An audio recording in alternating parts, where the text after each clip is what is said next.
Matrices chapter की last class है, क्योंकि अपनी सारी एक्सरसाइज मैथ्स की खत्म हो चुकी है। 3.4 तक हमने कर लिया है।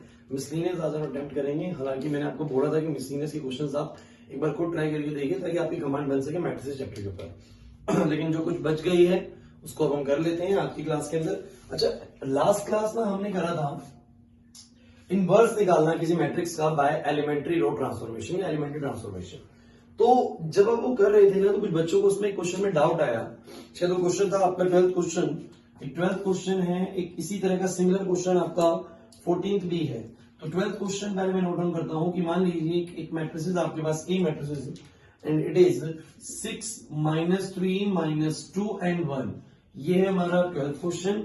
एक वो 14th क्वेश्चन हमारे पास है, ए मैट्रिसेस दी हुई है उसके इसमें 2 1 4 2।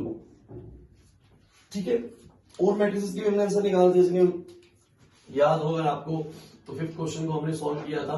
तो मैं आपको बस कुछ बताना चाहता हूं इन मैट्रिसेस के बारे में। 2 1 7 4, ये था 5th क्वेश्चन। अगर आप इस क्वेश्चन को सॉल्व करना चाहते हैं तो आपको पता है प्रोसीजर क्या है कि ए बराबर में आई ए, और ए मैट्रिसेस को आप रखेंगे 6 -3 -2 1, और उसके बाद यहां पर आई मैट्रिसेस रखेंगे 0 1 और ए। फिर आप इसको आइडेंटिटी मैट्रिक्स बनाएंगे। जैसा प्रोसीजर आपने सीखा था बिल्कुल उसी पे काम करना है। तो मुझे दिख रहा है कि भाई इसको मुझे 1 बनाना है और इसको मुझे 0 बनाना है, फिर इसको 0 और इसको 1। ये 1 है ऑलरेडी। तो मैंने आपको बोला था कि अगर आपको कोई भी एलिमेंट पहले दिखता है जिसको मैं 0 बना सकता हूं, पहले उसको 0 बना लीजिए। तो मेरे को दिख रहा है कि मैं इस -3 को इस 1 की मदद से बहुत इजीली 0 बना सकता हूं। कैसे बना सकता हूं? तो -3 को 1 की मदद से 0 बनाया जा सकता है कि ये है R1 का एलिमेंट। तो R1 का एलिमेंट, फिर दोबारा R1 चेंज हो जाएगा किसमें? R1 यानी -3। अब -3 में +3 करना पड़ेगा, तो प्लस में 3 टाइम्स कर दिया मैंने इसके कॉरेस्पॉन्डिंग R2 एलिमेंट को। तो आपको देखने से समझ में आ रहा होगा -3 चेंज हो जाएगा, -3 चेंज हो जाएगा, -3 प्लस में 3 times of 1, that is -3 + 3, the answer will be 0। तो ये वाली टर्म बन जाएगी 0। ध्यान से देखिएगा, ये हो जाएगा 1, ये हो जाएगा -2। अब जरा और ध्यान समझिए इस चीज को कि पहले वाले एलिमेंट 6 पे क्या फर्क पड़ेगा। तो 6 चेंज हो जाएगा 6 प्लस में 3 टाइम्स ऑफ -2, तो आपको दिखेगा 6 - 6, ये बन जाएगा 0। तो ये भी बन गया 0 भाई।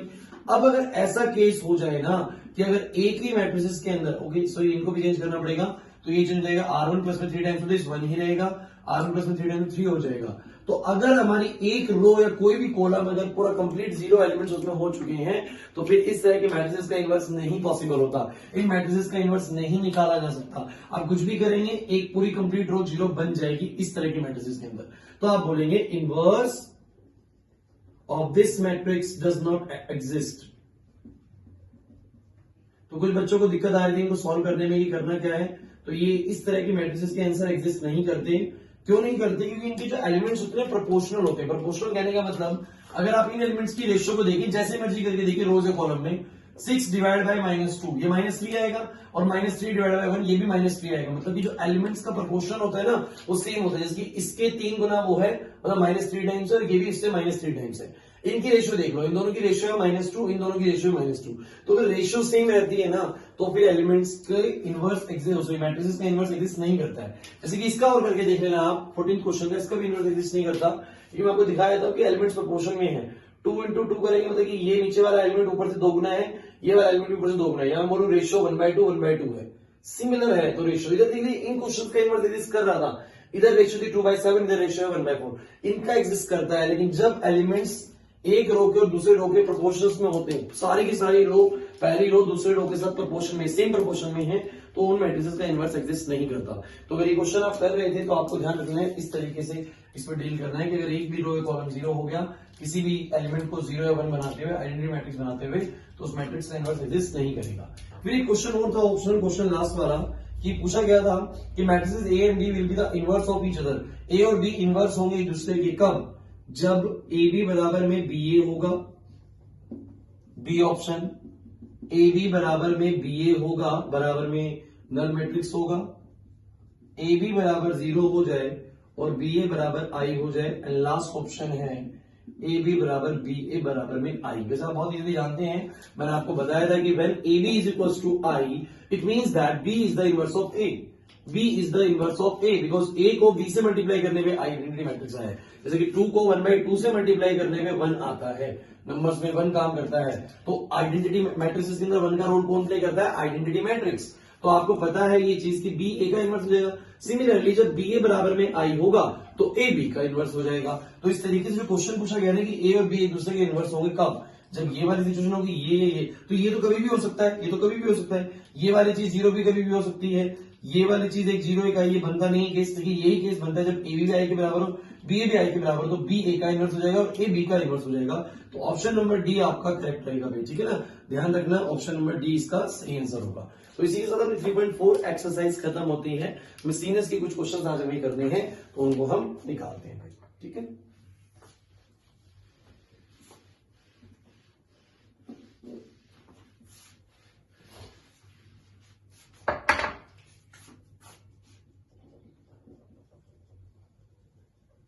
Miscellaneous exercise. सो 11th क्लास में ना आपने कॉन्सेप्ट पढ़ा था पीएमआई का, चैप्टर नंबर 4 में आपने पढ़ा था, ठीक है ना। तो हम कुछ चीजों को पीएमआई के जरिए, इंडक्शन मेथड के जरिए, मैथमेटिकल इंडक्शन के जरिए हम उनको प्रूव करते थे। तो मैथमेटिकल इंडक्शन में करते क्या थे ना, वो आपको बेसिकली पता है, 11th क्लास में करा था। वही काम थोड़ा सा 12th क्लास के अंदर मैट्रिसेस में कुछ क्वेश्चन उसके दिए हुए हैं, उनको हम अटेम्प्ट करते हैं। सो शुरू के तीनों क्वेश्चन ही उसके ऊपर है, पहला, दूसरा, तीसरा, तीनों ही क्वेश्चन मैथमेटिकल इंडक्शन के हैं। तो पहले मैं आपको दूसरा क्वेश्चन कराता हूं ताकि थोड़ी सी हमारी पहले कमांड बने उसके ऊपर, ठीक है ना। तो दूसरा क्वेश्चन करते हैं, या मान लीजिए तीसरा क्वेश्चन करते हैं। दूसरा मैं चाहता हूं कि आप खुद कर लें, इजी है, ज्यादा मुश्किल नहीं है। कि एक ए मैट्रिक्स दी हुई है, एक ए मैट्रिक्स हमारे पास जो दी हुई है वो है 3, -4, 1 एंड -1, ये होगी ए मैट्रिक्स, गिवन है। देन प्रूव, हमें प्रूव करना है, प्रूव दैट ए की पावर n बराबर होगा 1 + 2n, यहां n है, -4n and -2n, 1 - 2n, okay, where n is any positive integer। ये बात आपको प्रूव करनी है बाय यूजिंग मैथमेटिकल इंडक्शन। तो अब जरा बात ध्यान करिए, मैथमेटिकल इंडक्शन में करते क्या थे। सबसे पहले हम जो हमारे पास जो एक्सप्रेशन होता है हम उसको फॉर n = 1 के लिए ट्रू प्रूव करते हैं कि जब ये n की वैल्यू 1 होगी, क्योंकि उन्होंने बोला कि ये चीज बिल्कुल ट्रू रहेगी for every n belongs to integer. Positive integer बोल दिया उसने, तो पॉजिटिव इंटीजर में z+ लगा दीजिए भैया, ठीक है। तो n belongs to any positive integer, ये फॉर्मूला बिल्कुल ट्रू रहेगा, ऐसा उनका मानना है कि ए मैट्रिसेस के लिए अगर ये a के स्क्वायर होगा तो यहाँ पर 2 के हिसाब से आंसर आ जाएगा, a की क्यूब होगा तो 3 के हिसाब से आंसर आ जाएगा। भाई कुछ इस प्रकार कह रहा है कि हर पॉजिटिव इंटीजर के लिए अगर a ये है ना तो a की पावर n बिल्कुल ट्रू होगा। मतलब समझिए क्या कहना चाह रहा हूं कि अगर a ये है ना तो a स्क्वायर ऑटोमेटिकली आना चाहिए 1 + में 2 × 2, माइनस में 4 × 2 और 2 और 1 माइनस में 2 × 2। अगर ये 3 हो जाए तो यहां पर 3 आ जाएगा। मतलब कह रहा है कि हर पॉजिटिव इंटीजर के लिए एक्सप्रेशन ट्रू है, ये बात आपको साबित करनी है। तो याद करिए काम हम ऐसे करते थे, पहले हम लेते थे n = 1 के लिए चेक करते थे, फिर हम मान लेते थे कि किसी n = k, कोई एक इंटीजर है k, उसके लिए ट्रू है, और फिर हम उसको मानते हुए k + 1 के लिए ट्रू प्रूव करते थे। आपने सीखा हुआ है, थोड़ा सा जल्दी करेंगे इस चीज को, एग्जाम में ये क्वेश्चन अभी तक नहीं आए हैं, एक बार भी ये नहीं आते बोर्ड एग्जाम्स के अंदर, फिर भी हम इनको करेंगे। तो सबसे पहले हम चेक करेंगे फॉर n = 1, तो मुझे बताना फॉर n = 1 a की पावर 1 हो जाएगा और बन जाएगा 1 + में 2 × 1 और माइनस का 4 × 1 और ये बन जाएगा 1 माइनस में 2 × 1। आंसर हमारा बन जाएगा 1 + में 2 आ जाएगा 3, this will be -4, this will be 1, this will be -1। और आप जानते हैं कि ये हमें गिवन है तो वही चीज के बराबर आ रहा है। इट मींस Pn इज, जो भी हमारा एक्सप्रेशन है हम बोल सकते हैं Pn is true for n = 1, या a की power n is true for n = 1, ये a की पावर n = 1 के लिए ट्रू है। फिर हम क्या बोल सकते हैं, late us assume that Pn is true for n = k। फिर हम k के लिए ट्रू मान लेते हैं, लेट करते हैं, तो कोई k इंटीजर जैसे 50, 60 कोई भी नंबर है उसके लिए हम मान लेते हैं, तो बन जाएगा a की पावर k बराबर कितना, तो 1 + में 2k माइनस में 4k और k और 1 माइनस में 2k। तो k के लिए ट्रू मान लिया, तो a की पावर k, यानी a की पावर अगर 50 होगा तो 50 के हिसाब से आंसर आ जाएगा। ये बात हमने मान ली है, ट्रू मान ली है। अब इसी का यूज करके हम k + 1 के लिए ट्रू प्रूव करेंगे। So we shall now prove that Pn is also true for n is equals to k plus 1। इसके लिए हम ट्रू प्रूव करेंगे, मतलब कि ये प्रूव करेंगे कि जब मैं a की पावर k प्लस 1 करूंगा ना, जब मैं इधर a की पावर k प्लस 1 करूंगा तो यहां पर n की जगह पे k प्लस 1 आ जाएगा, n की जगह पे k प्लस 1 आ जाएगा। मतलब कि आंसर जो मेरा बन जाना चाहिए तो सोच समझ के देखिए क्या बनना चाहिए। आंसर बनना चाहिए a की पावर k प्लस 1 बराबर में आ जाए 1 प्लस में 2 टाइम्स ऑफ k प्लस 1 ऐसा आ जाए, माइनस में 4 टाइम्स ऑफ k प्लस 1 इधर ऐसा आ जाए, इधर आ जाए k प्लस 1, इधर आ जाए 1 माइनस में 2 k प्लस 1, तब जाके बोलेंगे कि हाँ a की पावर k प्लस 1 के लिए भी ट्रू है। तो a की पावर k प्लस 1 के लिए ट्रू प्रूव करना है, प्रूव करना है, डायरेक्ट नहीं लिखना। तो प्रूव कैसे करेंगे, मैं कहता हूँ a की पावर k प्लस 1 को मैं ऐसा लिख सकता हूँ a की पावर k इंटू a की पावर k into a, because base same में पावर ऐड होने में वही बनेगा भाई, ठीक है। अब जरा मुझे बताइएगा a की पावर k कितना है, तो ये है 1 प्लस में 2k, यहाँ है माइनस 4k, ये है k, ये है 1 माइनस में 2k, और यहां पर आ जाएगा a मैट्रिसेस 3 माइनस 4 1 माइनस 1। आप इन दोनों को सॉल्व करते हैं, बिकॉज आपको मल्टीप्लाई करने आती है, 2 क्रॉस 2 की मैट्रिक्स है, ये भी 2 क्रॉस 2 की मैट्रिक्स है, आंसर भी 2 क्रॉस 2 का रहेगा। तो पहली रो इनटू पहला कॉलम, तो ये चीज 3 से मल्टीप्लाई होकर हो जाएगी 3 प्लस में, अगर ध्यान से आप देखेंगे तो 6k, ये होगा 3 प्लस में 6k, ये जब इससे मल्टीप्लाई हुआ तो हो गया माइनस 4k। ओके नेक्स्ट, ये हो गया a12 आएगा first row into second column, तो जब ये इससे मल्टीप्लाई होगा तो आएगा माइनस 4, माइनस का 8k एंड प्लस का 4k, ये मल्टीप्लाई एक बार करके देख लीजिएगा। फिर ये वाली रो इससे मल्टीप्लाई होगी 3 इंटू k हो जाएगा 3k, और जब ये इससे मल्टीप्लाई होगा तो 1 माइनस में 2k आ जाएगा। उसके बाद ये वाली रो इससे मल्टीप्लाई होगी तो आ जाएगा माइनस का 4k, और ये वाली इससे मल्टीप्लाई होगी तो आ जाएगा माइनस का 1 प्लस का 2k। तो जो आपका आंसर है a की पावर k प्लस 1 का, जल्दी कि हमें प्रूव करना है, मैं इसको साइड कर देता हूं। तो जो हमारा a की पावर k प्लस 1 आया, ध्यान से देखेंगे तो क्या आया 3 प्लस में 2k, अगर देखें तो ये 3 प्लस में 2k हो गया, तो ये हो गया आपका 3 प्लस में 2k। ये वाली चीज आपकी हो रही है minus 4 minus 4k, minus 4 minus 4k, ये वाली चीज आपकी बन जा रही है k प्लस 1, k प्लस 1, और ये बन जाएगा हमारा minus 2k minus 1, minus 2k minus 1। अगर आप ध्यान से देखें ना तो ये वही चीज है, देखिए k प्लस 1, आप कहेंगे सर ये तो नजर नहीं आ रहा है, अगर आप उसको मल्टीप्लाई करके सॉल्व करेंगे ना तो इट इज 1 प्लस में 2k प्लस में 2, तो 2k प्लस 3 ही आना है। तो इस चीज को ना मैं अगर ऐसा भी लिख दूं ना, अगर मैं इसको ब्रेक करके, तो वही चीज है 3 प्लस 2k, देखिए 2k प्लस में 2 प्लस 1 3 ही होना है। इधर भी अगर मैं माइनस 4 कॉमन ले लूं तो वही बचेगा k प्लस 1, इधर k प्लस 1 ऑलरेडी है ही, और इधर इस चीज को देखिए 1 माइनस 2k माइनस 1 माइनस 2, तो वही चीज बनेगी माइनस 2k माइनस 1, तो उसको वैसा लिखा जा सकता है। तो अगर आप ध्यान से देखें तो a की पावर k प्लस 1 के लिए, मतलब a की पावर जब मैंने n को 1 रखा तब भी ट्रू प्रूव हो गया, n को k के लिए मैंने ट्रू मान लिया कि किसी n की वैल्यू k के लिए, मतलब मान लो k की वैल्यू 50 तो n 50 के लिए, मतलब इंटीजर 50 के लिए ट्रू है, तो 51 के लिए ट्रू प्रूव करके मैंने दिखा दिया कि हाँ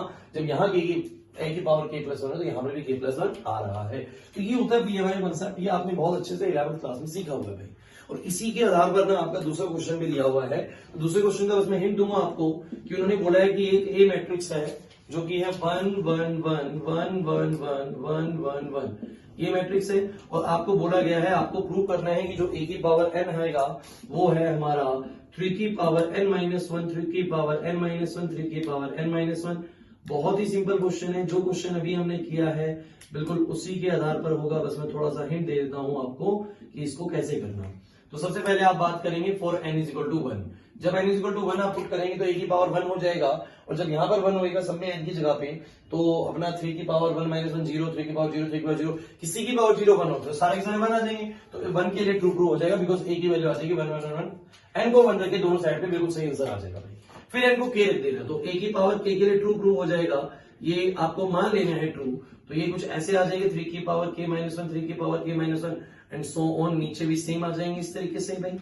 और जब आप इसको a की पावर k प्लस 1 के लिए प्रूव करें तो इसको लिख दें a की पावर k इंटू a, तो a की पावर k मैट्रिक्स आपके पास ऑलरेडी ये रही, इस मैट्रिक्स को यहां रखें, a मैट्रिक्स ऑलरेडी आपके पास है, ये 1 1 वाली ये मैट्रिक्स को यहां रखें, दोनों को जब आप सॉल्व करेंगे तो आपका आंसर a की पावर k प्लस 1 के अकॉर्डिंग आएगा, मतलब कि यहां अगर a की पावर k प्लस 1, अगर n k प्लस 1 है तो यहां पर भी n k प्लस 1 आ जाएगा, और जब n k प्लस 1 होगा ना तो ध्यान से देख लीजिए 3 की पावर n की जगह पे अगर k प्लस 1 आ गया तो k प्लस 1 माइनस 1 रहेगा, ये बन जाएगा 3 की पावर k। तो पूरी जो आंसर आएगा ना वो ऐसा आएगा 3 की पावर k 3 की पावर k 3 की पावर k, इस प्रकार का आंसर आपका बनने वाला होगा। तो आप इसको ध्यान से देख लीजिए, ये मैट्रिक्स आंसर इस तरीके से आएगा। तो पीएमआई का कांसेप्ट है, जैसे आपने ये क्वेश्चन करना बिल्कुल सेम कांसेप्ट लगा देना, सिर्फ मैट्रिक्स की मल्टीप्लिकेशन अगर आती होगी तो ये क्वेश्चन भी आपका इजीली बन जाएगा। कोई दिक्कत आनी नहीं है भाई, ठीक है। सो पीएमआई कंसेप्ट पे काम करें, इसको नोट कर लीजिए। फिर एक और क्वेश्चन करते हैं। ओके,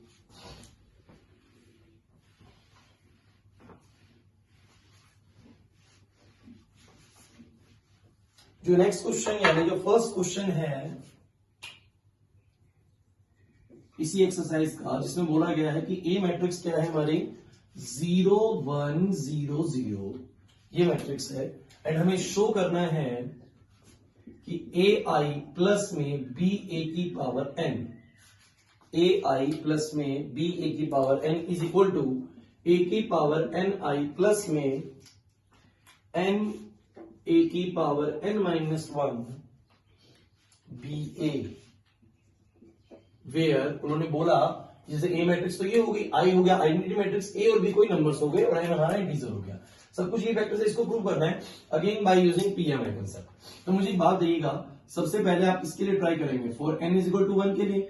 जब आप n को 1 रखेंगे तो बोलिए क्या आएगा, तो आपका जो LHS है वो आ जाएगा आपका ए आई प्लस में बी ए की पावर n को मैं लिखूंगा जब n 1 हो जाएगा तो ए आई प्लस में बी ए। देखिए ए और बी कोई नंबर्स हैं, ए और आई मैट्रिसेस हैं, तो आपको पता है मैट्रिसेस नंबर से मल्टीप्लाई करके मैट्रिसेस रहती है, मैट्रिसेस को स्केलर नंबर से मल्टीप्लाई करके मैट्रिसेस रहती है।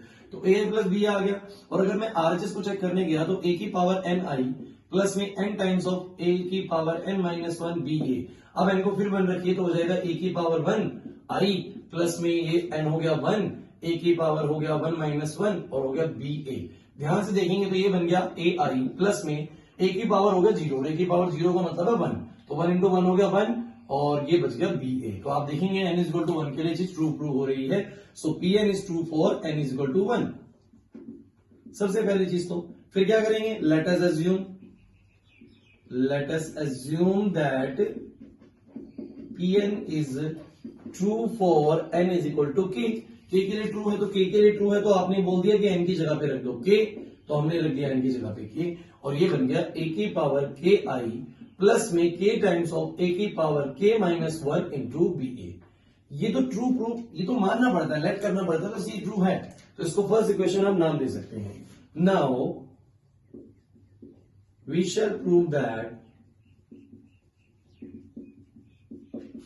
Pn is true for n is equal to k plus 1। k plus 1 के लिए Pn ट्रू है, ये बात अब हमें साबित करनी है।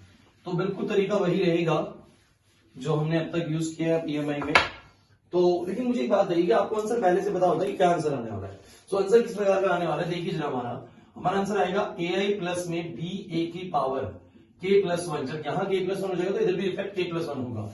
तो आंसर बनना चाहिए ए की पावर के plus 1 into identity matrix plus में एन की जगह पे के प्लस 1 इंटू में ए की पावर के प्लस 1 -1, तो ये के बन जाएगा और ये बन जाएगा बी ए। तो हमारा आंसर कुछ इस प्रकार का आना चाहिए। आप ध्यान से देख लीजिए भाई, ये आंसर बनना चाहिए। तो इस पे जब k प्लस 1 आएगा तो राइट में भी k प्लस 1 आ जाएगा। तो मैं लेता हूं कि ए आई प्लस में बी ए की पावर k प्लस 1 को वो कैसे प्रूव करूंगा कि k प्लस 1 के लिए भी ट्रू है, k के लिए ट्रू है, 1 के लिए ट्रू है। तो मैंने यहां 1 रखा और वहां भी 1 रखा तो सेम आ रहा है, बराबर हो रहा है। एक्चुअली में k रखा तो बराबर मान लिया। तो k प्लस 1 के लिए भी आपको एक ट्रू प्रूव करना है।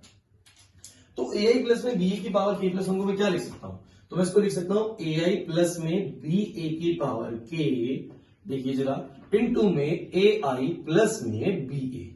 ऐसा लिख सकता हूं भाई, क्योंकि दोनों का बेस सेम है तो पावर ऐड होकर भाई k प्लस 1 बन गई भाई, इसके ऊपर तो पावर 1 होगी ना एक तरीके से, ठीक है। तो अब जरा ध्यान से आप देखिए बात को। इसके बाद आप इस चीज को क्या सब्स्टिट्यूट कर सकते हैं ऊपर से, तो ऊपर से लिखा जा सकता है इसको ए की पावर के आई प्लस में के ए की पावर के -1 बी ए इंटू में ए आई प्लस में बी ए, ठीक है। अब हम मल्टीप्लाई करिए, दो टर्म्स यहाँ के, दो टर्म्स वहां के, टोटल 4 टर्म्स मल्टीप्लाई करके बन जाएंगे। क्या बनेगी, ए की पावर के आई जब ए आई से मल्टीप्लाई होगा तो हो जाएगा ए की पावर के इंटू में ए, बेस सेम होगा, ए और ए का पावर हो जाएगी ऐड, तो बन जाएगा के प्लस 1, ठीक है भाई। तो ये दोनों मल्टीप्लाई हो गए, आई से मल्टीप्लाई हो गए, कोई भी मैट्रिक्स आइडेंटिटी मैट्रिक्स से मल्टीप्लाई हो गए, रिजल्ट में वही मैट्रिक्स आता है। तो अगर आई को आप आई से मल्टीप्लाई करेंगे तो 1001 और 1001 करके देख लीजिए, रिजल्ट आइडेंटिटी मैट्रिक्स ही आएगा।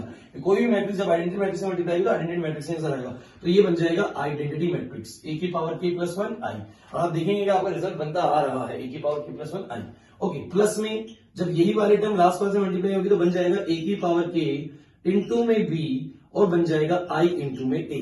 नेक्स्ट टर्म बनेगी जब ये इससे मल्टीप्लाई होगा तो हो जाएगा k, a की पावर k माइनस वन, जब a की पावर 1 से बेस सेम है तो पावर ऐड हो जाएंगी, तो k minus one plus one बच जाएगा सिर्फ k, b बचेगा, a मैट्रिक्स बचेगा और i मैट्रिक्स बचेगा। ओके, प्लस में फिर ये वाली चीज से मल्टीप्लाई होगी तो बन जाएगा k, a की पावर k माइनस वन, b का हो जाएगा स्क्वायर और a का भी हो जाएगा स्क्वायर। ओके, तो क्या मिला हमें आंसर में, जरा ध्यान से आपको समझना पड़ेगा कि हमें रिजल्ट में मिला a की पावर k प्लस वन i, जो कि मुझे चाहिए भाई आंसर में, और बाकी की वो चीज चाहिए। ध्यान से आप देखेंगे ना तो i इंटू में a मैट्रिक्स, तो a मैट्रिक्स ये मैट्रिक्स है, ये नंबर्स है बस, तो ये तो ऐसे ही रहेंगे भाई। एक मैट्रिक्स जब आइडेंटिटी मैट्रिक्स से मल्टीप्लाई होती तो वही मैट्रिक्स आ जाती, तो आंसर आएगा a की पावर k b a into I आपका हो जाएगा a। प्लस में इधर देखिए जरा ध्यान से, इधर कुछ सॉल्व कर सकते थे, यस एक चीज यहां भी सॉल्व होगी, k a की पावर k b a into I फिर से a हो जाएगा। प्लस में मैं इस पूरे एक्सप्रेशन को ना जीरो लिखता हूं, नल मैट्रिक्स लिखता हूं। रीजन क्या है ना, तो रीजन ये है कि अगर आप a स्क्वायर को सॉल्व करके देखते हैं, we can find the value of a square, so a is a matrix 0 1 0 0 and a फिर से 0 1 0 0, तो आप मल्टीप्लाई करेंगे, फर्स्ट जो इवन वन एलिमेंट आएगा वो आएगा first row into first column, 0 into 0 0 आएगा, 1 इंटू 0 भी 0 आएगा, फिर ये इंटू ये फिर से 0 0, तो आप पाएंगे कि पूरी की पूरी जो a स्क्वायर की मैट्रिक्स है ना, that's a null matrix. If a is this matrix तो a square is a null matrix, तो ये पूरा नल हो जाएगा। अब जरा आंसर को ध्यान से देखिएगा, a की पावर k प्लस वन i, इन दोनों में से क्या कॉमन आ रहा है? अकॉर्डिंग टू द क्वेश्चन मैं कह रहा हूं a की पावर k कॉमन आ रहा है, b कॉमन आ रहा है, a कॉमन आ रहा है, इसमें से बचेगा 1 और इसमें से बचेगा k। और आप ध्यान से देखिए तो हम प्रूव कर चुके हैं जो चीज हमें रिजल्ट में चाहिए थी भाई। देख लीजिए k plus one into a की पावर k b a और यहाँ पर a की पावर k plus one into I, तो ये हो गया आपका पीएमआई कंसेप्ट। तो पीएमआई कंसेप्ट बहुत सिंपल है, कुछ इसमें यार सोचने जैसा नहीं है कि आपको लगे कि बहुत हार्ड एंड फास्ट के मेथड लगा रहे हैं, तो जो 11th क्लास में पढ़ा वही आपको अप्लाई करना है। मैं आपको एक बात और बता दूं कि इसी मिसलेनियस एक्सरसाइज के अंदर ना आपका कहीं लास्ट में भी क्वेश्चन होता है पीएमआई से related, that is question number 12। Question number 12 में फिर से देख लीजिए, थोड़ा सा बता देता हूं उसके बारे में भी। उसमें बोला गया A and B are the square matrix of same order such that, ये गिवन है क्वेश्चन के अंदर कि ए बी बराबर बी ए है, दो मैट्रिक्स हैं ए बी बराबर बी ए है। Then prove that by induction, by induction आपको प्रूव करना है, प्रूव बाय इंडक्शन कि ए बी की पावर एन बराबर होगा बी की पावर एन इंटू ए की। ये बात आपको प्रूव करनी है। फर्दर एक और साथ में क्वेश्चन है वो इसी तरह का है, तो पहले इसको समझ लीजिए। इसको प्रूव करना है सिमिलर वही तरीके से, तो सबसे पहले करोगे for n is equal to 1, जब for n is equal to 1 करोगे तो आ जाएगा ए बी की पावर 1, एलएचएस अगर मैं ध्यान से देखूं तो एलएचएस आएगा ए बी की पावर 1 यानी ए बी, और आरएचएस आपका आएगा एक तरीके से b की पावर 1 इंटू ए, तो ये भी हो जाएगा b है। और क्वेश्चन के अकॉर्डिंग बोला गया है कि वो क्वेश्चन में गिवन है कि ए बी बराबर बी है, तो ए बी बराबर बी है, इसका मतलब एलएचएस बराबर क्या आ गया आरएचएस, तो हम बोलेंगे pn is true for n is equal to 1। अब वही चीज let us assume that pn is true for n is equal to k, ऐसा आप मान सकते हैं। और जब n is equal to k के लिए ट्रू मानोगे तो जहां जहां पर n है वहां पर k रख के एक्सप्रेशन को ट्रू मानना पड़ेगा, ऐसे ट्रू होगा ये बात मान ली जाती है। फिर क्या करते हैं, we shall now prove that pn is true for n is equal to k plus 1, तो k प्लस 1 के लिए ट्रू के लिए मुझे यहां पर एक बात ध्यान रखिएगा, ये n ना सिर्फ b के ऊपर है, अगर ये पूरे के ऊपर होता ना तो वो ऐसा बनाता, लेकिन उसने ऐसा नहीं बना रखा, ये b के ऊपर है सिर्फ, तो मुझे प्रूव करना पड़ेगा कि ab की पावर k प्लस 1। आंसर क्या प्रूव करना है ऊपर साइड में लिख लीजिएगा, ध्यान रखते हैं चीजें। तो ab की पावर k प्लस 1 से देखिए b के ऊपर है, वो आंसर आ जाना चाहिए b की पावर k प्लस 1 इंटू a, कि अगर यहाँ k प्लस 1 तो वहां भी k प्लस 1, लेकिन डायरेक्ट लिखना है आपको प्रूव करना होगा, तो वो चीज प्रूव करनी है। तो मैंने कहा a b की पावर k प्लस 1 कैसे सॉल्व कर सकता हूं, तो उसको लिख सकता हूं मैं a और b की पावर k प्लस 1 को टुकड़ों में लिख दिया मैंने b की पावर k इंटू में b, क्योंकि बेस सेम है तो पावर ऐड हो जाएगी भाई। अब जरा ध्यान से देखिए कि ab की पावर k को ऊपर वाले से यूज, क्योंकि हर बार मैं k वाले एक्सप्रेशन का यूज करता हूं नीचे, तो ab की पावर k का यूज किया जाएगा नीचे, तो बन जाएगा b की पावर k इंटू में a इंटू में b।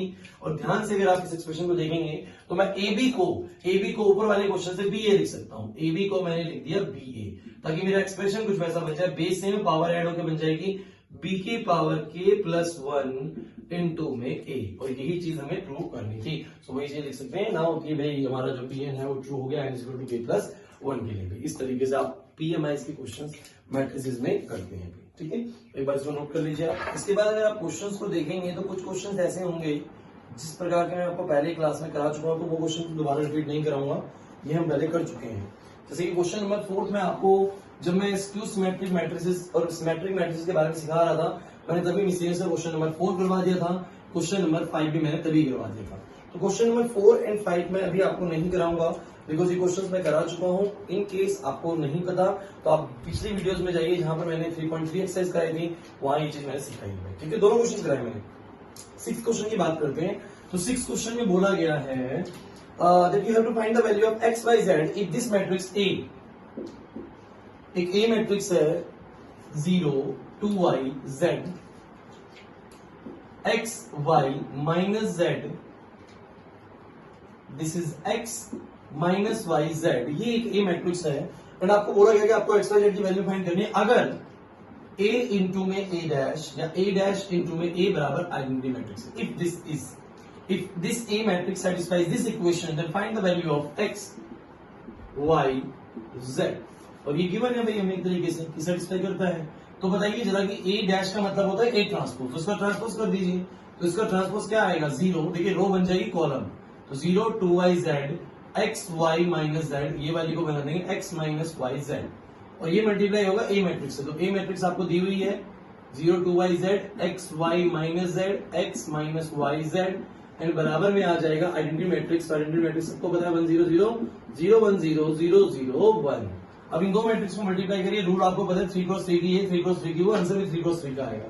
तो पहली रो इंटू पहला कॉलम, तो 0 इंटू 0 0 आएगा, प्लस में x into x x square आएगा, प्लस में x into x x square आएगा। अगर अगला एलिमेंट आप देखेंगे तो ये आ जाएगा 0 प्लस में xy माइनस में xy। ये वाला एलिमेंट अगर आप ध्यान से देखेंगे तो बनेगा 0 माइनस का xz प्लस का xz, बराबर में ये वाली चीज आपकी बन जाएगी 0 प्लस में xy माइनस xy। ये वाला एलिमेंट आपका बन रहा है 4y square plus y square and plus y square, करके देख लीजिए आपको मिल जाएगा। एंड देन लास्ट एलिमेंट आपका बन रहा है 2yz minus yz minus yz। यहां से बन रहा है ये वाला element 0 minus xz plus xz। उससे अगला एलिमेंट आपका बन रहा है 2yz minus yz minus yz। Next आपका बन रहा है z square plus z square plus z square बराबर 1 0 0 0 1 0 0 0 1। ओके, सो अगर आप ध्यान से देखिए तो ये पहला एलिमेंट बन गया 2x स्क्वायर, यहां से xy करके 0 हो गया, वहां से x करके 0 हो गया। देखेंगे तो ये भी 0 हो गया, ये हो गया 6y स्क्वायर, ये 0 ये 0 ये 0। देख लीजिए आप 3z स्क्वायर बराबर में 1 0 0 0 1 0 0 0 1। तो अगर आप ध्यान से देखेंगे तो 2x स्क्वायर 1 के बराबर हो गया अगर ये दोनों मैट्रिक्स बराबर है तो, और 6y स्क्वायर भी 1 के बराबर हो गया, और 3z स्क्वायर भी 1 के बराबर हो गया, बाकी 0 0 के बराबर है। तो x स्क्वायर की वैल्यू 1/2 आ गई, सिमिलरली x की value plus minus 1/√2, similarly y की value plus minus 1/√6, and similarly z की वैल्यू आ जाएगी। दो वैल्यूज आ रही है आपकी इस तरीके से, तो आपका ये आंसर इस तरीके से हो जाएगा। ठीक है, तो ये था आपका 6th क्वेश्चन। उसके बाद 7th क्वेश्चन है आपका, 7th है 8th है 9th है, सब एक जैसे ही है। तो 7th क्वेश्चन है, बिल्कुल ही मुश्किल नहीं है। आपको x की वैल्यू फाइंड करनी है। You have to find the value of x if the matrices are given as 1 2 1। Here it is given as 1 2 0 2 0 1 1 0 2, and here is a matrix which is 0 2x, and there is a resultant is a O matrix. O meaning null matrix. Null matrix is the result of these three matrix multiplication is a null matrix में 0 0 0। पहले तो मुझे बताइए कौन कौन सी matrix multiply हो सकती है। इसके लिए हम क्या करते हैं, इस मैट्रिक्स का ऑर्डर लिखते हैं। This matrix has the order of 1 cross 3 1 cross 3। This matrix has the order of, ध्यान से देखेंगे तो दिस इज 3 क्रॉस 3। ये वाली मैट्रिक्स का जो ऑर्डर है वो है 3 क्रॉस 1। सो 1 क्रॉस 3 3 क्रॉस 3 3 क्रॉस 1। अब ध्यान से देखिए कौन सी मैट्रिक्स को पहले मल्टीप्लाई करें। तो मैट्रिसेस मल्टीप्लिकेशन का रूल ये कहता है कि पहले वाली मैट्रिसेस की कॉलम दूसरे वाले मैट्रिसेस के रोज के बराबर होनी चाहिए। तो उसका 3 उसके 3 के बराबर है, तो रिजल्ट जो मल्टीप्लाई करके आएगा, देखिए बराबर है ये बात सही है, लेकिन जो रिजल्ट आने वाला है वो कितने मैट्रिक्स का आएगा, ध्यान से देखेंगे तो वो आएगा 1 क्रॉस 3 का। 1 क्रॉस 3, तो 1 क्रॉस 3 का मतलब एक रो 3 कॉलम, कुछ इस तरह की मैट्रिक्स बनने वाली है 1 क्रॉस 3 के अंदर। ठीक है ना, आप थोड़ा सा ध्यान से देखेंगे तो आपको पता चलेगा 1 क्रॉस 3 का मतलब एक रो 3 कॉलम। तो 3 एलिमेंट्स आएंगे a11 a12 a13, तब जाके वो 1 क्रॉस 3 बनेगी 1 क्रॉस 3। तो मैं कर देता हूँ सॉल्व। अगर पहला एलिमेंट में लिखूंगा तो first row into first column a11 जो है तो वो आएगा 1 इंटू 1 दैट इज 1, प्लस में 2 इंटू 2 दैट इज 4, प्लस में 1 इंटू 1 1।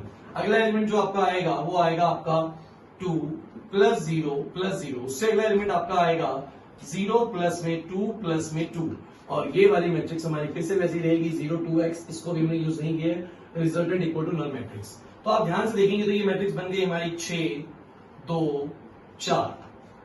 इजीली अगर आपको मल्टीप्लीकेशन आती है तो दो मैट्रिक्स को मल्टीप्लाई करके आपको पता लग जाएगा कि रिजल्ट किस तरह का होगा।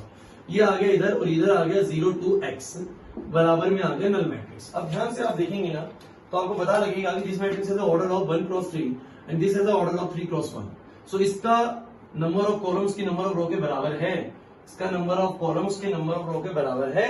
Result is of 1 cross 1 and what do you mean by 1 cross 1? Means there is only single element a11 1 row 1 column. तो ये आएगा a11, तो a11 क्या आएगा first row into first column, तो ये आएगा 6 इंटू 0 यानी 0, 2 इंटू 2 आ जाएगा 4 एंड 4 इंटू x आ जाएगा 4x बराबर में नल मैट्रिक्स।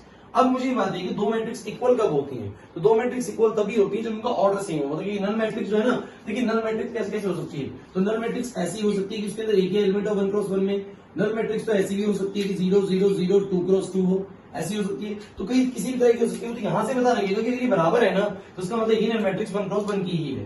तो यहां पर मैंने इसको लिख दिया 0 1 क्रॉस 1। तो अब जरा बराबर रखेंगे तो 4 प्लस में 4x बराबर 0 आएगा, 4x बराबर -4 आएगा, x बराबर -1 आएगा। ये बिल्कुल बहुत सिंपल क्वेश्चंस होते हैं। सीबीएसई ना इस तरह के क्वेश्चंस को भी एग्जाम के अंदर रिपीट करती है, तो आपको ये क्वेश्चंस बहुत इजीली समझ में भी आ जाते हैं और एग्जाम में भी काफी हद तक इसी तरह के क्वेश्चंस पूछे जाते हैं। जो एक्स्ट्रा पूछे जाते हैं वो आपको कराए जाएंगे। सो भाई इसके बाद मैं चाहता हूँ कि 8 9 क्वेश्चन आप खुद कर लें, क्योंकि ज्यादा उसमें कुछ है नहीं।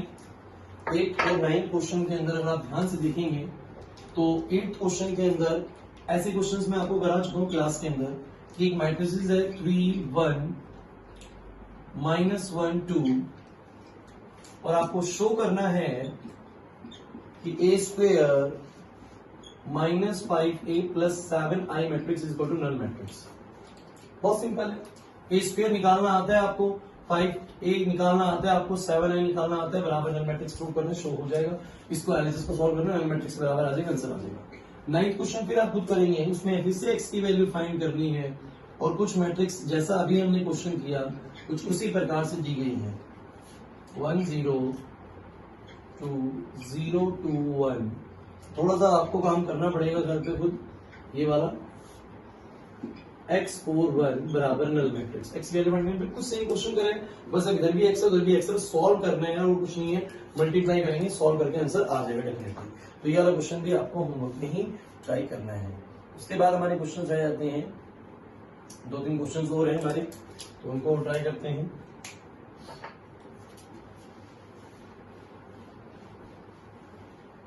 ओके, तो इसके बाद जो अगला क्वेश्चन है that is word problem. Word problem आज हम लास्ट की क्लास के अंत में लेते हैं, क्योंकि वही क्वेश्चन थोड़ा टाइम लेने वाला है, बाकी क्वेश्चन टाइम भी लेंगे। तो पहले जो टाइम भी लेने वाले हैं उन क्वेश्चन को कर लेते हैं। तो 11th क्वेश्चन करते हैं पहले एंड देन 10th पे आते हैं। जो 11th क्वेश्चन है आपका वो है कि आपको ना x मैट्रिक्स फाइंड करनी है। ये x एक नंबर नहीं है, उसने बोला this is matrix x, this is matrix x, ये फाइंड करनी है। क्वेश्चन दिया गया है कि x मैट्रिक्स इनटू में 1 2 3 4 5 6 बराबर में -7 -8 -9 2 4 6 कुछ इस प्रकार है। ओके, सो आपको x मैट्रिक्स फाइंड करना। दिस इज अ मैट्रिक्स, उसने बोला है कि एक मैट्रिक्स है, this matrix into this matrix is equal to this matrix है। वो कह रहा है कि बताओ ये मैट्रिक्स क्या है, इस मैट्रिक्स के एलिमेंट्स को बताइए। तो सबसे पहली बात तो ये है कि अगर ये मैट्रिक्स है, एलिमेंट नहीं है, एलिमेंट तो बहुत सिंपल होता है, 1x हुआ था 2x हुआ था, but this is a matrix. तो मैट्रिक्स से तो कैसे काम करना है ना, देखो ये एक मैट्रिक्स हुई तो इसका अपना एक ऑर्डर होगा। पहले तो ऑर्डर ही बता देगी कि ऑर्डर क्या है। जैसे कि इस मैट्रिक्स का जो ऑर्डर है वो देखिए क्या है, इस मैट्रिक्स का ध्यान देखिएगा तो है 2 क्रॉस 3, 2 रो 3 कॉलम, और इस मैट्रिक्स का ऑर्डर क्या है 2 क्रॉस 3। देखिए एक बात है कि मल्टीप्लीकेशन सिर्फ पॉसिबल ही कब होती है जब इसकी रोज उसके नंबर ऑफ कॉलम्स के बराबर होती है। इसकी रोज अगले वाले मैट्रिक्स की रोज उसके नंबर ऑफ कॉलम्स के बराबर होती है। इसका मतलब इसके नंबर ऑफ कॉलम जो है ना वो तो फिक्स हो गए कि सिर्फ 2 ही होंगे, क्योंकि ये 2 और 2 बराबर होंगे तभी तो बात बन पाएगी। तो इसमें 2 रो है ना तो सर उसमें 2 कॉलम है। दूसरी बात जो रिजल्ट आता है ना वो आता है इसका ये वाला नंबर इनटू में ये वाला नंबर, तो 2 क्रॉस 3, इसका मतलब ये 3 तो आगे पीछे, तो ये वाला नंबर भी 2 ही है। अगर आप ध्यान से देखेंगे 2 क्रॉस 2 होगा तभी ये दोनों बराबर होकर मल्टीप्लाई हो पाएगा, आंसर भी 2 क्रॉस 3 का ही आ पाएगा। तो अगर कोई मैट्रिक्स का ऑर्डर भी नहीं दिया ना तो इस तरीके से ऑर्डर का अंदाजा लगाया जा सकता है भाई। तो ये वाला मैट्रिक्स आ गया हमारा 2 क्रॉस 2 का। तो 2 क्रॉस 2 में 4 एलिमेंट्स होते हैं, लेट कर लेते हैं कि जो हमारी एक्स मैट्रिक्स है ना वो कुछ इस प्रकार है A B C D. Let कर लीजिए अगर आपको कुछ भी नहीं दिया गया तो ये बन जाएगा ए बी सी डी बराबर में आ जाएगा 1 2 3 4 5 6 और इक्वल टू में आ जाएगा -7 -8 -9 2 4 6। और इसको अगर हम सॉल्व करते हैं और ध्यान से देखिएगा रिजल्ट आप सबको पता है कि ये 2 क्रॉस 2 है, ये 2 क्रॉस 3 है, मल्टीप्लाई हो सकती हैं, रिजल्ट 2 क्रॉस 3 का आएगा। 2 क्रॉस 3 के अंदर होती है 2 रो 3 कॉलम, तो A11 एलिमेंट जो आएगा वो आएगा first row into first column, तो ये बन जाएगा A प्लस में 4B। नेक्स्ट जो आएगा हमारा एलिमेंट वो आएगा first row into second column, that is 2A plus में 5B। उससे अगला आपका आएगा 3A प्लस में 6B, 3A प्लस में 6B। उससे अगला आपका आएगा C प्लस में 4D। उससे अगला आएगा 2C प्लस में 5D। उससे अगला आपका आएगा 3C प्लस में 6D बराबर में आ जाएगा -7 -8 -9 2 4 6। Okay, now come to the point कि भाई ये मल्टीप्लाई हो गए, एबीसीडी निकाल रहे हैं। तो जब दो मैट्रिसेस इक्वल होती हैं तो इनकी कॉरेस्पॉन्डिंग एलिमेंट्स इक्वल होते हैं, तो A प्लस 4B पहले वाले के बराबर होगा यानी -7 के, फर्स्ट इक्वेशन। ऐसे ही C प्लस में 4D बराबर होगा 2 के, सेकेंड इक्वेशन। यहां से पता लगता है 2A प्लस में 5B यानी ये वाला एलिमेंट बराबर होगा -8 के, थर्ड इक्वेशन। 2C प्लस में 5D बराबर होगा 4 के, फोर्थ इक्वेशन निकल जाने की जरूरत नहीं, बिकॉज दो ए और बी की इक्वेशन है मेरे पास, उनको एलिमिनेशन के जरिए मैं ए और बी निकाल लूंगा, ए और बी एलिमेंट आ जाएंगे। दो सी और डी की इक्वेशन है मेरे पास, दो सी और डी की इक्वेशन से एलिमिनेशन के जरिए मैं सी और डी भी निकाल लूंगा, ये आ जाएंगे। इस प्रकार हमारी पूरी मैट्रिक्स आ जाएंगी। अब इसे इनका क्या यूज है, जब चाहें तो जब ए और बी आ जाए यहाँ पुट करके देखिए क्या आपका आंसर सही बन रहा है, तो आप वेरिफिकेशन कर सकते हैं ए और बी और सी और डी को रख के। जब इनसे निकलेगा तो उनको यहाँ पुट करके आप देख सकते हैं कि रिजल्ट में सही आंसर आ रहा है नहीं आ रहा है। अगर आ रहा है तो मीन्स आपका आंसर सही है, अगर नहीं आ रहा तो मतलब कुछ गड़बड़ आपने करी है। तो ये क्वेश्चन आपका इस प्रकार हो जाता है, इंपॉर्टेंट क्वेश्चन है, इस तरह के क्वेश्चन बोर्ड में आए हुए हैं पहले, ठीक है। अब 11 क्वेश्चन के बाद मैं 12 करा चुका हूं, and 13, 14 and 15 question is of MCQ type. तो एमसीक्यू कर लेते हैं, एक बार नोट कर लीजिए आप।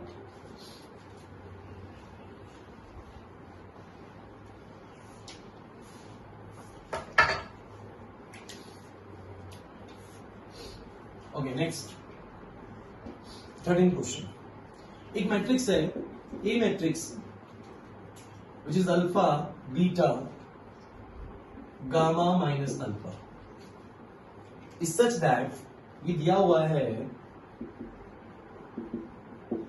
कि A square matrix identity matrix के बराबर है, देन कौन सी ऑप्शन सही होगी? पहली ऑप्शन कह रहा है कौन सी ऑप्शन सही होगी, 1 प्लस में अल्फा स्क्वायर प्लस में beta gamma is equal to 0, या B option 1 minus alpha square plus beta gamma is equal to 0, C option 1 minus alpha square minus beta gamma is equal to 0, या D option 1 plus alpha square minus beta gamma is equal to 0। ये है, तो ध्यान से देखिएगा, given ये है और उसके आधार पर मुझे आंसर पूछेगा। देखिए ए स्क्वायर बराबर आई, तो उसको रखिए सॉल्व करिए भाई, ए स्क्वायर बराबर आई को, देखिए क्या आता है। तो ए स्क्वायर बराबर आई का मतलब है कि ए मैट्रिक्स जब ए मैट्रिक्स से ही मल्टीप्लाई होती है यानी alpha beta gamma minus alpha, तो रिजल्ट आता है 1 0 0 1। उसके आधार पर लगानी कौन सी ऑप्शन करेक्ट होगी। जब मल्टीप्लाई करेंगे तो रिजल्ट आएगा 2 क्रॉस 2 का, आप मल्टीप्लिकेशन में जानते हैं। तो first row into first column आएगा अल्फा स्क्वायर प्लस में बीटा गामा, उससे अगला एलिमेंट आएगा alpha beta minus alpha beta, उससे अगला एलिमेंट आएगा alpha gamma minus alpha gamma, उससे अगला एलिमेंट आएगा beta gamma plus alpha square बराबर 1 0 0 1। एंड यू कैन सी कि ये वाली मैट्रिसेस बन गई alpha square plus beta gamma, ये 0 ये 0, ये भी वही है alpha square plus beta gamma is equal to 1 0 0 1। तो आप पाते हैं कि भाई 0 0 के बराबर है और alpha square plus beta gamma 1 के बराबर, चाहे इससे देख लो चाहे उससे देख लो। इससे क्या पता लगता है, अगर आप ध्यान से आपका एक्सप्रेशन ढूंढने की कौन सा एक्सप्रेशन करेक्ट है, सब जीरो को इक्वेट करके बनाए गए हैं। तो अगर मैं इन सबको उधर ले जाऊं तो ये बन जाएगा 1 minus alpha square minus beta gamma is equal to 0, सब ना 1 माइनस करके दिए हुए हैं, तो मैं 1 की तरफ लिखे तो 1 minus alpha square minus beta gamma is equal to 0। देखिए कौन सी ऑप्शन ऐसी है जिसमें दिया हुआ 1 minus alpha square minus beta gamma is equal to 0, तो ये वाली ऑप्शन मुझे करेक्ट नजर आती है और उनमें ये चीज नहीं दी हुई है, तो ये आपकी ऑप्शन नंबर सी इसका करेक्ट आंसर हो जाता है। उसके बाद 14 क्वेश्चन है। 14 क्वेश्चन कहता है if matrix A is both symmetric and skew symmetric, अगर ए मैट्रिक्स ना सिमेट्रिक भी है, A is symmetric and skew symmetric both, दोनों है, तो कहता है कि ये जो ए मैट्रिक्स होगी ये अपने आप में क्या होगा, एक डायगोनल मैट्रिक्स होगी, A is a diagonal matrix. B option है कि ए एक जीरो मैट्रिक्स होगी। सी ऑप्शन है ए एक स्क्वायर मैट्रिक्स होगी।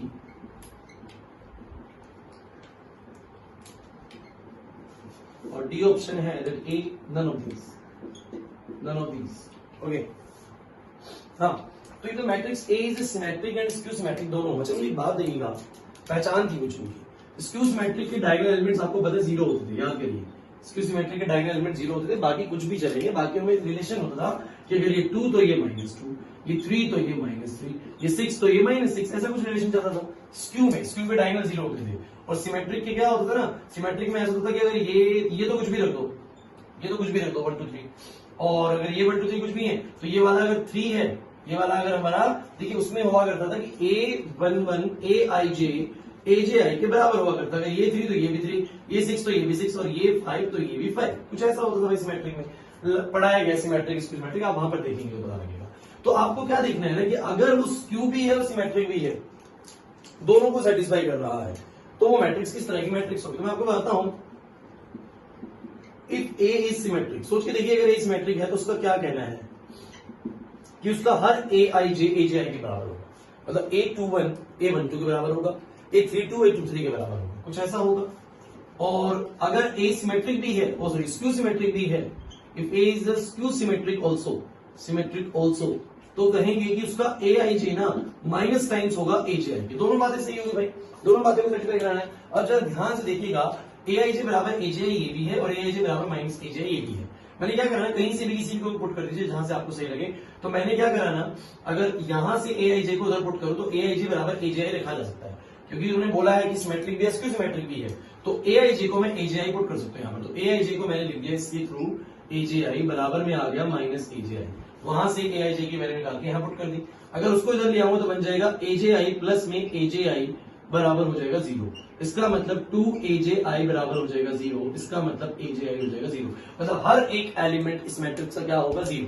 ऐसे नहीं करना आपको, AIJ की टर्म्स में करना था तो आप ऐसे कर सकते थे कि ये तो AIJ है ही, उधर से उस AJI को मैंने AJI को उठा के रख दिया, क्योंकि AJI को रख सकता हूं AIJ, तो वो वाले AJI को रख दिया मैंने AIJ, तो ये बन जाएगा 2 टाइम्स ऑफ AIJ बराबर 0।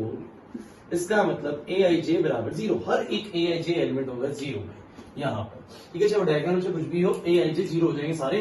तो मींस आपकी सारे के सारे एलिमेंट 0 हो जाए, ऐसा किस मैट्रिक्स में होता है, तो इट्स अ 0 मैट्रिक्स। तो अगर एक मैट्रिक्स सिमेट्रिक भी है स्क्यू भी है, तो स्क्यू होने के लिए आपको पता है डायगोनल तो 0 होने जरूरी है।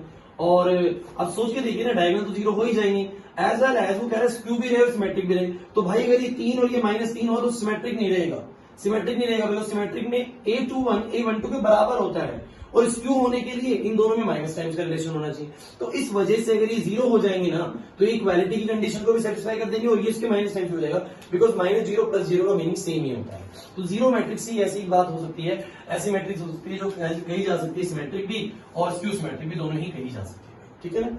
तो ये नोट कर लीजिए, इसके बाद एक लास्ट क्वेश्चन करते हैं और फिर हमारे एक वर्ड कवर मैच है, ठीक है, नोट करिए इसको।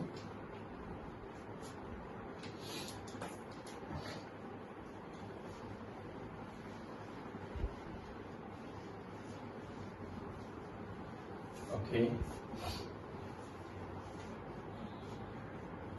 Now come to the last question of this exercise. Question number 15. If A is a square matrix such that A square बराबर A, ये given है कि A square matrix A के ही बराबर आ जाती है, then आपसे वैल्यू पूछी गई है I + A का क्यूब माइनस में 7A इसके बराबर होगा। ऑप्शंस दी गई हैं A के, बी ऑप्शन है I - A के, सी ऑप्शन है I के, और डी ऑप्शन है 3A के। अगर A के बराबर A है तो I + A मैट्रिक्स का क्यूब -7A किसके बराबर होगा। तो हमने इसको सॉल्व करना चाहा तो I प्लस में A का क्यूब माइनस में 7A, ध्यान से देखिएगा, A + B का क्यूब आपको पता है A³ + B³ प्लस में 3A² B प्लस में 3ab स्क्वायर, मैंने सिर्फ फॉर्मूला लगाया और कुछ नहीं लगाया, -7a बराबर देखिए क्या आएगा। तो identity matrix i into I into I करके देख लीजिए। आइडेंटिटी मैट्रिक्स को कभी भी अपनी ही मैट्रिक्स से मल्टीप्लाई करते जाएंगे तो भी आपका आइडेंटिटी मैट्रिक्स ही आएगा, ये a क्यूब ही रहेगा। अच्छा a क्यूब को मैं क्या रख सकता हूँ ना, a क्यूब को मैं लिख सकता हूँ a स्क्वायर इंटू a, ध्यान से देखिए तो टुकड़ों में ऐसे लिख सकता हूँ मैं, प्लस में आइडेंटिटी मैट्रिक्स को अगर मैं आइडेंटिटी मैट्रिक्स से करूंगा तो i आएगा, और फिर आइडेंटिटी मैट्रिक्स को मैं a से करूंगा तो a आ जाएगा। तो आप करके देख लीजिए कि i स्क्वायर हमेशा i के बराबर होता है, करके देख लीजिए i इंटू आई, आई आ जाएगा, और वो अगर आई आ गया तो आइडेंटिटी मैट्रिक्स किसी भी मैट्रिक्स से मल्टीप्लाई होगा वही रिजल्ट देती है a, प्लस में 3a स्क्वायर जब i से मल्टीप्लाई होगा तो आपको पता है कि क्या आ जाएगा a स्क्वायर, और ये हो जाएगा 7a। अब सब बच्चे जानते हैं कि a स्क्वायर को मैं a लिख सकता हूँ, तो बोलिए क्या आएगा i प्लस में a स्क्वायर को मैंने लिख दिया a, इस a स्क्वायर को लिख दिया a, तो फिर से a इंटू में क्या बन जाएगा a स्क्वायर, प्लस में a स्क्वायर को लिख दिया मैंने a, तो a इंटू ए हो गया a स्क्वायर, ये हो गया 3a, और फिर इस a स्क्वायर को मैंने लिख दिया a, माइनस में 7a ताकि सब जुड़ सके। फिर से मैंने इस a स्क्वायर को लिख दिया a, प्लस में हो गया 3a plus 3a 7a, simplify हो जाएगा बिकॉज कहीं भी a स्क्वायर की टर्म नहीं थी, तो ये हो जाएगा i प्लस में 3a 6a plus 7a 7a गया, तो आपका आंसर आ गया 0, यहाँ पर आंसर मिलेगा i। तो आपका जो ऑप्शन नंबर सी है वो इसका करेक्ट आंसर होगा। ठीक है, तो नोट कर लीजिए, इसके बाद हमें एक क्वेश्चन नोट करना है और उसके साथ आपकी क्लास भी फिनिश हो जाएगी। ठीक है,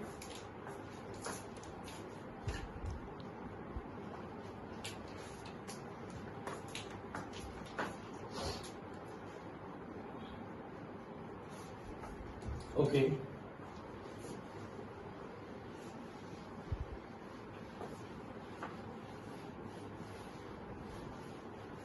सुनाओ द लास्ट क्वेश्चन।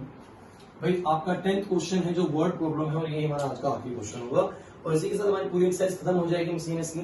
कुछ क्वेश्चंस अगर मुझे लगते हैं इंपॉर्टेंट है, कुछ प्रीवियस ईयर के क्वेश्चंस हैं, तो वो क्वेश्चंस मैं आपको ग्रुप में डालता हूँ, आप उनको सॉल्व करेंगे भाई, लेकिन पहले एनसीईआरटी को पूरी अच्छे तरीके से आप कंप्लीट करेंगे। क्वेश्चन नंबर 10 आपको दिया गया है, a manufacturer produces three products XYZ which is sells in the two markets, annual sales are indicated below. कोई मैन्युफैक्चरर है, अपने 3 प्रोडक्ट्स होते हैं उसके पास XYZ, उनको 2 मार्केट्स में सेल करता है। मार्केट्स के कुछ सेल रिजल्ट कुछ इस प्रकार है, मार्केट्स कुछ ऐसे हैं, पहली मार्केट और दूसरी मार्केट, और यहां पर उन प्रोडक्ट्स की सेल करी गई है, प्रोडक्ट्स की सेल करी गई है, तो 10,000, 2,000 और 18,000, 6,000, 20,000 और 8,000, ये मार्केट सेल्स है। ये सेल्स कैसे कि मार्केट 1 में देखिए प्रोडक्ट्स हैं XYZ, ये X प्रोडक्ट है, ये Y प्रोडक्ट है और ये Z प्रोडक्ट है। तो X प्रोडक्ट की मार्केट 1 में सेल हुई 10,000 यूनिट की, और XY प्रोडक्ट की मार्केट 2 में सेल हुई 6,000 यूनिट्स की, Y प्रोडक्ट की मार्केट 1 में सेल हुई 2,000 यूनिट्स की, और सेकंड मार्केट में सेल हुई 20,000 यूनिट्स की। ठीक है ना, ऐसे ही Z प्रोडक्ट की सेल 18,000 यूनिट्स की मार्केट 1 में हुई है, और 8,000 यूनिट्स की मार्केट 2 में हुई है। इस सेल्स है अलग प्रोडक्ट्स की, प्रोडक्ट्स हमारे पास जो है उनके नाम है X, these are the products X, Y, Z, these are the products, and ये हो गई हमारी मार्केट्स। ठीक है, ये मार्केट्स, तो ये हमारी नंबर ऑफ सेल्स यूनिट्स है भाई, कितनी हमने यूनिट सेल करी है भाई। उसके बाद क्या बोलता है, if the unit sale price of XYZ, अगर जो इनकी कीमत है ना बेचने की, X को कितने रुपए के हिसाब से बेचा जाता है, तो X को बेचा जाता है, X प्रोडक्ट को बेचा जाता है ₹2.5 के हिसाब से, ₹2.5 के हिसाब से उसकी एक यूनिट बिकती है। Y को बेचा जाता है एट द रेट ऑफ ₹1.5, और Z को बेचा जाता है at the rate of ₹1। Find the total revenue in each market with the help of matrix algebra. Matrix algebra की मदद से आपको बताना है कि भाई दोनों मार्केट से कितना कितना रेवेन्यू मिलेगा। तो X का एक यूनिट का कीमत है ₹2.5, Y का एक यूनिट का कीमत है ₹1.5 और Z का एक कीमत है ₹1। अब जरा सुनिएगा, ये कुछ ऐसे है जैसे कि मैं मैन्युफैक्चरर हूँ और मेरे पास 3 तरह के प्रोडक्ट्स होते हैं कि भाई मार्कर है, डस्टर है, और कोई और चीज भी लगा देते हैं, इंक है। मार्कर है, डस्टर है, इंक है, XYZ। मैं इनको 2 मार्केट में बेच देता हूँ, एक में बेच देता हूँ सदर मार्केट के अंदर, एक में बेच देता हूँ इसको रामविहार मार्केट के अंदर। एक रामविहार मार्केट में भेज दिया, एक जयनगर मार्केट में भेजा, 2 तरह की मार्केट्स हो गई। दोनों तरह की मार्केट्स में मेरे मार्कर, डस्टर और इंक, इनकी सेल बताएंगे। तो मेरे को रामविहार वाली मार्केट से इतनी सेल हुई, 10,000 यूनिट्स की X की सेल हुई, मार्कर की 2,000 यूनिट्स की सेल हुई, मेरे इनकी 18,000 की यूनिट सेल हुई, डस्टर की। ऐसे जयनगर मार्केट से कुछ ऐसा होगा। तो मैं आखिरी में ना दोनों से देखूंगा मेरे दोनों से मार्केट से कितनी कमाई होती है। तो कमाई कैसे निकलेगी, बहुत सिंपल है। अगर ये क्वेश्चन में 8-9 के बच्चे दोनों कर लेगा, वो क्या कहेगा कि सर मार्केट 1 से पता कितनी कमाई होगी, 10,000 यूनिट्स आपने बेची है X की, जिनकी कीमत ₹2.5 के हिसाब से थी। तो 10,000 इंटू में 2.5 रुपए, इतने तो आपने सिर्फ एक्स से कमा लिए थे मार्केट 1 में। फिर मार्केट 1 में कितना और कमाया, वाई की 2,000 यूनिट बेची 1.5 रुपए के हिसाब से, तो 2,000 इंटू में 1.5 रुपए, और 18,000 यूनिट आपने जेड की बेची 1 रुपए के हिसाब से। तो जो भी टोटल अमाउंट आएगा ना वो आपने मार्केट 1 से कमाया है। ऐसे आप मार्केट 2 से भी कमाएंगे, तो टोटल रिवेन्यू आपका दोनों मार्केट से अलग अलग आएगा, और वो कैसे आएगा वो कुछ इस तरीके से आना है। तो एक सिंपल सी बात है भाई, रिवेन्यू हमेशा कैसे निकलता है, मैंने बोला लेकिन हमें करना मैट्रिसेस की टर्म्स में, ऐसी मार्केट 2 का भी निकलेगा भाई। तो रिवेन्यू निकालना कैसे, रिवेन्यू होता है एक तरीके से, अगर मैं बहुत सिंपल टर्म्स में बात करूं तो रिवेन्यू, मुझे कितना रिवेन्यू मिलने वाला है, कितनी मेरी कमाई होने वाली है। So number of unit sold, कितनी यूनिट्स मैंने बेची, इनटू में selling price of 1 unit, selling price of 1 unit. एक तरीके से ये फॉर्मूला बनना चाहिए भाई कि मैंने अगर 1,000 यूनिट बेची 2 रुपए के हिसाब से, तो 1,000 यूनिट इंटू में 2 रुपए, सेलिंग प्राइस 1 यूनिट का 2,000 रुपए का रिवेन्यू होगा भाई। फॉर्मूला ये बनता है रिवेन्यू का। तो मुझे रिवेन्यू नहीं निकालना है, तो जो पहला पार्ट है रिवेन्यू का, तो रिवेन्यू मैट्रिक्स का जो आंसर आना है वो कैसे आएगा, तो रिवेन्यू की जो मैट्रिक्स बनेगी वो कुछ इस प्रकार बनेगी कि पहले लिखेंगे नंबर ऑफ यूनिट सोल्ड, तो नंबर ऑफ यूनिट सोल्ड कितनी हुई है, 10,000 इंटू में 2,000, सॉरी 18,000, ये है हमारी, ये जो मैट्रिक्स तैयार हमें मिली हुई है ये मैट्रिक्स है नंबर ऑफ यूनिट सोल्ड 8,000, और ये मल्टीप्लाई होंगी सेलिंग प्राइस ऑफ 1 यूनिट। लेकिन मल्टीप्लाई होने का रूल आप जानते होंगे शायद कि मैट्रिक्स मल्टीप्लिकेशन का रूल फॉलो होना चाहिए, 2 क्रॉस 3 है तो it must be 3 cross something, 3 cross something. जो सेलिंग प्राइस ऑफ 1 यूनिट है उसको मैं कैसे लगाऊंगा, 2.5 रुपए, 1.5 रुपए और 1 रुपए, ताकि इसके रोज उसके कॉलम से मल्टीप्लाई हो जाए, तब जाके ये इससे और ये इससे मल्टीप्लाई होगा जैसा हम चाहते हैं।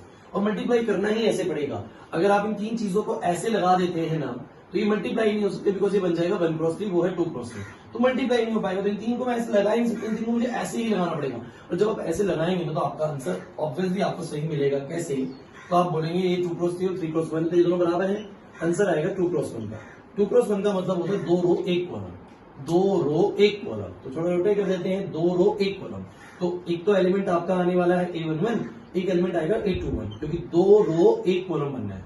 तो मुझे बताइए जरा A11 क्या आएगा, तो first row into first column, 10,000 into में 2.5 आएगा, 10,000 इंटू में आएगा 2.5, प्लस में आएगा 2,000 इंटू में 1.5, प्लस में आएगा आपका 18,000 इंटू में 1, उसके बाद 6,000 इंटू में 2.5, प्लस में 20,000 इंटू में 1.5, प्लस में 8,000 इंटू 1।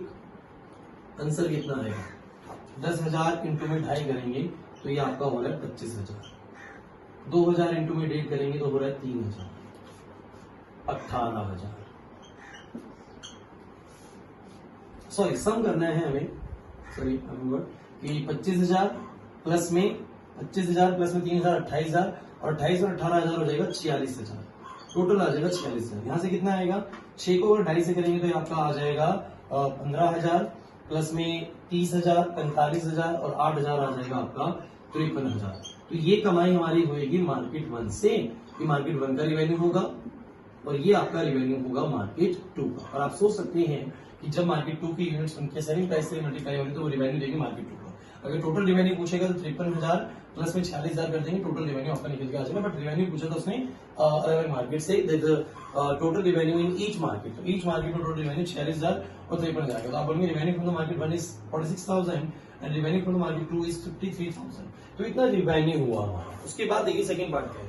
सेकंड पार्ट कहते हैं unit cost of the above 3 commodities are ₹2, 1 and 50 paisa respectively, find the gross profit. यानी कि इनको बनाते वक्त जो लागत लगी थी ना, जो लागत लगी थी, जो कॉस्ट लगी थी, कॉस्ट प्राइस जो होती है उनकी, तो कॉस्ट प्राइस सबकी कुछ इस प्रकार दी हुई है कि एक्स की जो कॉस्ट प्राइस है वो कितने में पड़ती है हमें, एक्स को बनाने में हमें 2 रुपए लगते हैं, 2 रुपए। वाई को बनाने में हमें लगे हैं 1 रुपया, और जेड को बनाने में 50 पैसे, तो 50 पैसे रुपए में लिखेंगे तो 0.5 रुपीज हमें लगे भाई। ये कॉस्ट टाइम की और ये बेचने पे, देखो एक्स को हमने 2.5 का बेचा, वाई को हमने 1.5 का बेचा और जेड को हमने 1 रुपीज का बेचा। देखिए इसको कई तरीके से करा जा सकता है, कई तरीके हैं इसके कि पहले आप ये निकाल लें कि हमें 1 यूनिट पे प्रॉफिट कितना हो रहा है। तो मुझे बताइए कि एक्स की 1 यूनिट पे मुझे कितना प्रॉफिट हो रहा है, तो एक्स की 1 यूनिट पे मुझे 50 पैसे का प्रॉफिट होता है, 0.50 का प्रॉफिट होता है। तो 0.50 का प्रॉफिट अगर इस पे होता 10,000 यूनिट में 0.50 का प्रॉफिट होगा, तो यहाँ से प्रॉफिट बता दीजिए। क्वेश्चन पूछा गया है कि प्रॉफिट कितना हुआ। देखिए मैं आपको बताता हूँ, मैं इस क्वेश्चन को 2-3 तरीके से आपको बता सकता हूँ। पहला तरीका ये है कि आपको पता होना चाहिए कि प्रॉफिट कभी भी कैसे निकलेगा, जितना मैंने रिवेन्यू कमाया, रिवेन्यू माइनस में कॉस्ट, रिवेन्यू माइनस में कॉस्ट, रिवेन्यू जो मैंने कमाया, कॉस्ट जो मेरी लग गई थी, उसके बाद जो भी बचेगा वो मेरा प्रॉफिट होगा। तो चाहूं तो ना मैं पहले कॉस्ट निकाल सकता हूं कि मेरी कॉस्ट कितनी लगी थी। तो कॉस्ट कैसे पता लगी, मेरी cost price total net cost price कितनी थी, टोटल कॉस्ट प्राइस कितनी थी, कि जो मेरी लागत लग गई थी वो टोटल कितना था। तो मेरी लागत लगी होगी, मैंने इतनी यूनिट्स बनाई थी, एक तरीका तो यही है, मैंने इतनी यूनिट्स बनाई थी, इतनी यूनिट्स मैंने बनाई है और कितने कितने रुपए के हिसाब से बनाई है। Now we are not selling the units, sell करके यहाँ पर देख लिया कितना आने वाला है, अब देख रहे हैं उनकी कॉस्ट कितनी है। तो फिर से वही 2 रुपए के हिसाब से ये, 1 रुपए के हिसाब से ये, 0.5 के हिसाब से ये। अब चाहे तो इसको सिंपल तरीके से करके देखिए, पता लग जाएगा मल्टीप्लाई सही हो रही नहीं हो रही। तो 10,000 इंटू में 2 होगा, क्योंकि आपको पता है ये मैट्रिसेस है 2x3 की, ये मैट्रिस है 3x1 की। 2x1 का आंसर आने वाला है, दोनों एक करो। 10,000 इंटू में 2 आएगा हमारा 20,000, प्लस में 2,000 इंटू में एक आएगा 2,000, 9,000। इसके बाद आएगा 12,000, प्लस में 20,000, प्लस में 4,000। अगर हम सॉल्व करेंगे इसको तो पूरा निकल के आती है वैल्यूज हमारी, 20 और 2 हो जाएगा 22 और 9 31,000 रुपए, और 12,000 और 20,000 हो जाएगा 32 और 4 36,000 रुपए।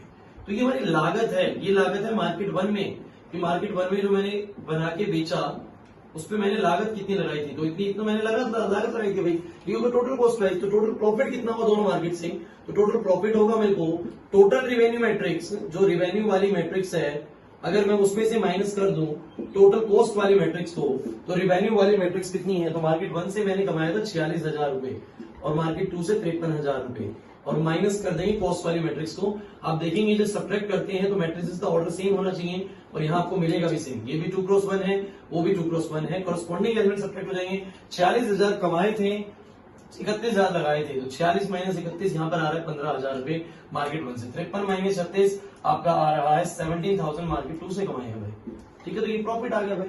तो एक तो तरीका ये हो जाता है कि आपको सही लग रहा है बैलेंस आप इससे कर सकते हैं, बट एक और तरीका ये था कि अगर आपको नेट प्रॉफिट डायरेक्ट निकालना था ना, तो एक तरीका ये होता है कि टोटल प्रॉफिट अगर आपको निकालना है, तो मैंने इतनी यूनिट्स बेची, कितनी यूनिट, 10,000, 2,000, 18,000, 6,000, 20,000 और 8,000। मैं सीधा क्या करता हूं, मुझे इन यूनिट्स में कितने कितने का फायदा हुआ, मैं उस फायदे को लिख देता हूं भाई। मैं लिखता हूं कि मेरा प्रॉफिट जो बनने वाला है वो बनने वाला है कि कितनी यूनिट्स मैंने सेल करी थी। देखिए ये आंसर ऐसे हो चुका है। एक और तरीका बता रहा हूं आपको, सही लगे तो प्रॉफिट हो जाता है हमारा नंबर ऑफ यूनिट सोल्ड, कितनी यूनिट मैंने सोल्ड करी, वो तो यही मैट्रिक्स होगी, इनटू में प्रॉफिट ऑन 1 यूनिट, एक यूनिट पे मुझे कितना प्रॉफिट हो रहा है। अगर मैं एक यूनिट पे अगर मैं 2 रुपए कमाता हूं, मान लो कोई भी चीज है, एक यूनिट पे 2 रुपए कमाता हूं और मैंने 1000 यूनिट बेची है, तो 1000 इंटू में 2,000 रुपए का प्रॉफिट हो जाएगा सीधा। तो कितना कमाया, तो भाई एक्स 2.5 रुपए की बनाई थी, 2 रुपए की बेच रहा हूं मैं, सॉरी 2 रुपए की बनाई थी, 2.5 रुपए की बेच रहा हूं मैं, तो 0.50 को मुझे प्रॉफिट है भाई, 0.50 प्रॉफिट। 10,000 इंटू में 0.50 मतलब आधे रुपए का, मतलब हाफ या 50 पैसे का आप प्रॉफिट बोल रहे हैं। 10,000 रुपए का 50 पैसे का प्रॉफिट होगा तो आपको 5,000 रुपए कमा लोगे आप यहाँ से, वहां से भी वो 5,000 बन रहा था। देखिए जरा ध्यान से, अगर आप प्रॉफिट उस तरीके से हमने कैलकुलेट नहीं किया, ठीक है ना, तो यहां से आ जाएगा उस तरीके से। एक्स वाई की जो कीमत है वो 1 रुपए थी, 1.5 रुपए की बेची गई है, तो 0.50 में यहां से कमाता हूं, और जेड की जो कीमत थी वो 0.5 थी और 1 रुपए की बेची गई, तो 0.5 में यहां से कमाता हूं। इन यूनिट्स पे इतने कमाया था। अगर आप ध्यान से, 10,000 इंटू में 0.5 कितना आएगा, 5,000, 2,000 इंटू में 0.5 आएगा 1,000, और 18,000 इंटू 0.5 आएगा 9,000, 6,000 इंटू 0.5 आ जाएगा 3,000, ये आ जाएगा आपका 10,000, और ये आ जाएगा आपका 4,000। अगर जोड़ेंगे तो ऊपर वाली वैल्यू आपको मिल जाएगी 5 और 1 6 और 9 15,000, और 3 और 1 4 और 4 8,000। Sorry, this will be 10,000 and 10 and 3 13 and 17,000। तो आप देखेंगे कि आंसर वही आ रहा है। So you can choose either this method और दिस मेथड। आपको मेन पता हो कि जो चीजें हम बहुत सिंपल तरीके से करते थे छोटी क्लास में, बस उसको मैट्रिक्स के टर्म्स में आप सॉल्व करना है इन वर्ड प्रॉब्लम्स के अंदर। तो वर्ड प्रॉब्लम तो दिक्कत आ सकती है, इनको भी और भी इन पे काम करेंगे। कुछ क्वेश्चंस मैं आज आपको ग्रुप में डालूंगा अलग से, जो बुकलेट से थोड़े से अलग होंगे, जो बुकलेट से बाद में मुझे कुछ इंपॉर्टेंट क्वेश्चन पता लगे हैं, तो वो क्वेश्चन मैं डाल दूँ ग्रुप में, आप उनको कर लेना है, ठीक है। और इसी के साथ अपना ये चैप्टर खत्म होता है। एक्स्ट्रा क्वेश्चंस हम अभी कुछ कर लेंगे, और जैसे ही लॉकडाउन ओपन होगा उसके बाद तो हमें क्वेश्चन क्लास के अंदर करने ही होंगे। ठीक है, तो आज की क्लास में यही समाप्त करें।